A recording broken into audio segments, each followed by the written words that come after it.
په دغه سي انداز باندې د صدا پاره د رسول الله مبارک وکړه دې د پاره چې صحابه کرامو په زړونو کې چې کم تکبر دی کم بغض دی ام دا قرنګ کم هغه سره غټواله دی دا په عاجزه باندې ام دا قرنګ دا په خاکساره باندې یو بل سره په محبت باندې دا بدل شي دې د پاره رسول الله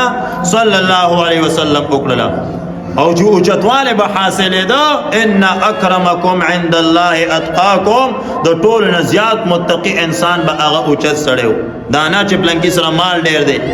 پلنکی جایداد ډیر دی په دې باندې نه پس باندې فضیلت پس باندې ان اکرمکم عند الله اتقاکم چې څومره انسان زیات متقی هغه رب ذوالجلال ته زیات نږدې څومره چې انسان به زیات متقی هغه په صحابه کرامو کې به هغه فضیلت زیاتو په جایداد باندې نه و هغه مالداران او غریبانان سره په یو سب باندې کېنول په یو درستخان باندې سره کېنول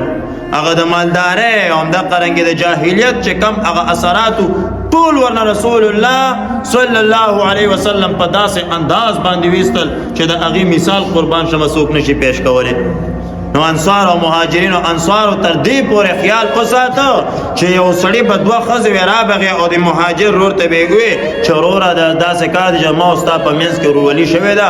زما دوه ښځې دي زه به یوې له طلاق ورکړم چې عدت یې تېر شي نو ته به یې په نکاح باندې کړې دې ته ویل کېږي موافات او ورته چې الله پاک دې د ستا په خپله ښځه کې برکت واچوي چې هغې ته موږ ته ضرورت نشته موږ ته بازار ښایه دقه سي انداز باندې انصار براغله رسول الله مبارک ته وی چې اے رسول الله مبارکه مهاجرین براغله رسول الله مبارک ته وی چې اے رسول الله مبارکه د انصار خو زمنګ داسې خیال وساته تاسو نه چې ټول اجرونه نه دوی ویسي خیال خو دې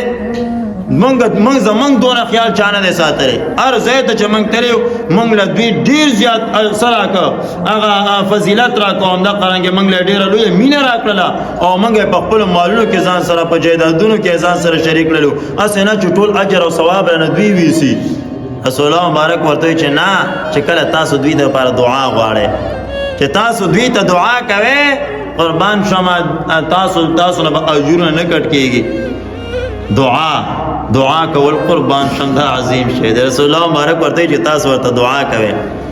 دراهم معدوده پرېږده خو دا ټوله دنیا په یو چبړي کې واچولی شي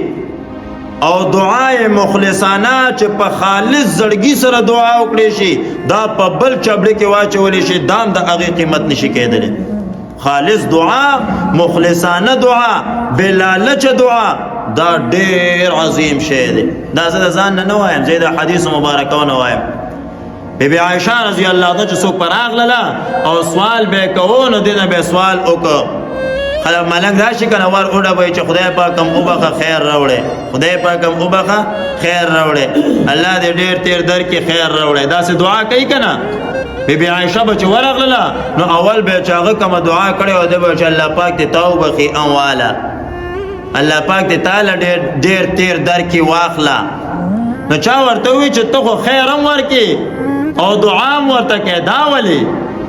هغه ووي چې جی بیبي عایشې ورته بیان او فرمایو چې زه ورته دا دعا ځکه کومه چې هغه ما ته دعا کړې ده نو زه ورته دعا وکم کو زه ورته دعا ونه کم او صدقه ولا ورکم نو هغه ما ته دعا کړې ده دعا ډیره اوچته ده زما صدقه د هغه دعا ته نه رسي نو زما د صدقه د هغه د احسان په بدله کې شوله خیال خو دې شه زما دا صدقه د هغه د احسان په بدله کې شوله نو زه ورته دعا وکم نو د هغه دعا کړې ده ما ورته دعا وکړله دعا د دعا په مقابله کې او قربان شم صدقه ورته سوایي ورکمه په دغه انداز باندې قربان شم احسان را باندې پاتې نشي زما ور باندې څه ور وړي صدقه مې وشي هغه جد دعا ډېر عظیم شی دی